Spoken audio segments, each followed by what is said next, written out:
बच्चों, क्या आपको पता है कि स्टेरिक हिंडेंस किसे कहते हैं? स्टेरिक हिंडेंस के बारे में आज हम लोग जानेंगे। स्टेरिक हिंडेंस, स्टेरिक स्टेन या वांडरवाल्स स्टेन, ये सब सारी एक ही चीज़ें हैं। तो आज हम एक छोटे से एग्जाम्पल को देख करके स्टेरिक हिंडेंस के बारे में जानेंगे। देखिए, सबसे पहले स्टेरिक हिंडेंस होता क्या है, वो है स्टेरिक हिंडेंस समझने के लिए हम एक एग्जाम्पल लेते हैं। एग्जाम्पल मेरा क्या होगा? ब्यूट टू इन। इस एग्जाम्पल से हम देखेंगे कि कैसे स्टेरिक हिंडेंस हम जानते हैं। ब्यूट टू इन को अगर हम स्ट्रक्चर वाइज दो तरह से लिखें तो ये ब्यूट टू इन इस तरह से लिखा जा सकता है।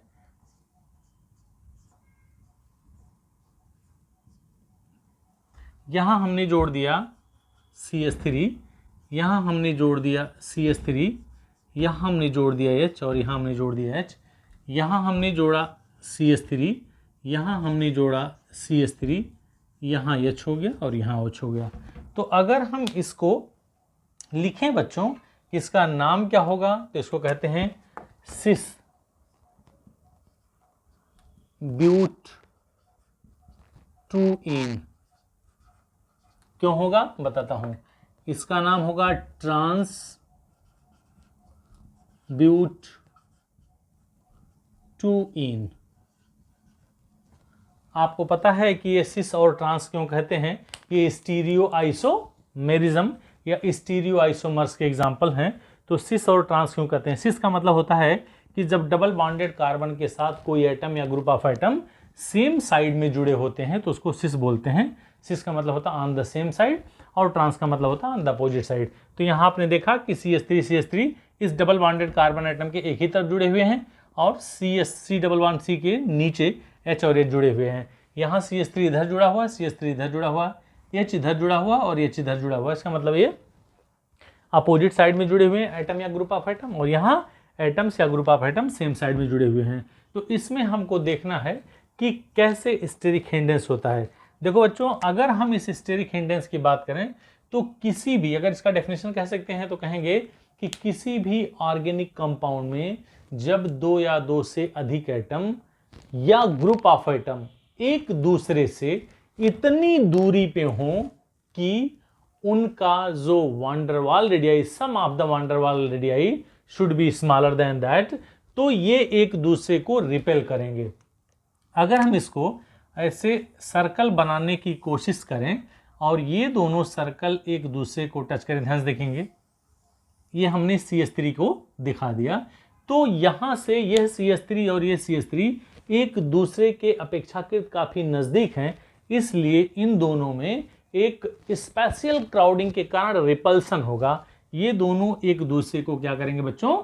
रिपेल करेंगे। लेकिन अगर हम इस CH3 और इस CH3 की बात करें, ये दोनों एक दूसरे से काफी दूर हैं, तो इसलिए हमें कह सकते हैं कि इसमें स्टेरिक हिंडेंस नहीं पाया जाएगा और इसमें स्टेरिक हिंडेंस पाया जाएगा।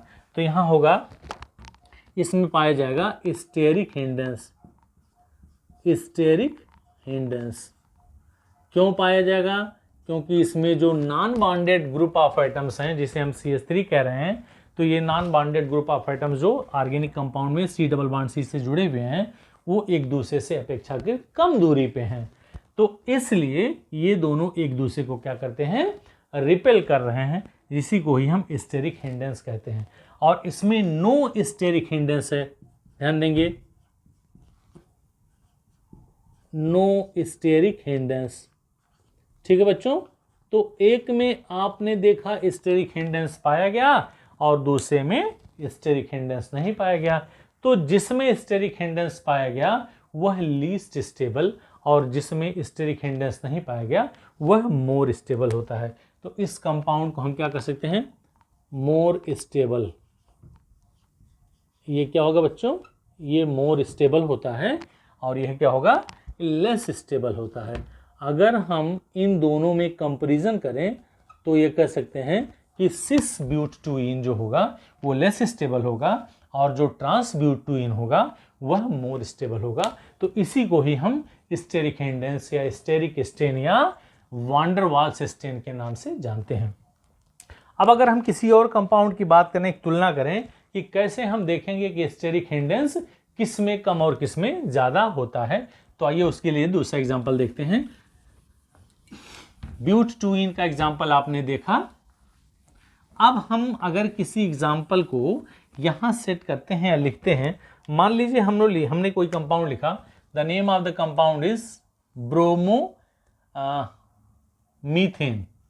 मान लो हमने कोई कंपाउंड लिया जिसका नाम है CH3Br। अगर हम इसका स्ट्रक्चर बनाए बच्चा, तो यहाँ से आपने देखा कार्बन की वैलेंसी कितनी होती है, 4 होती है।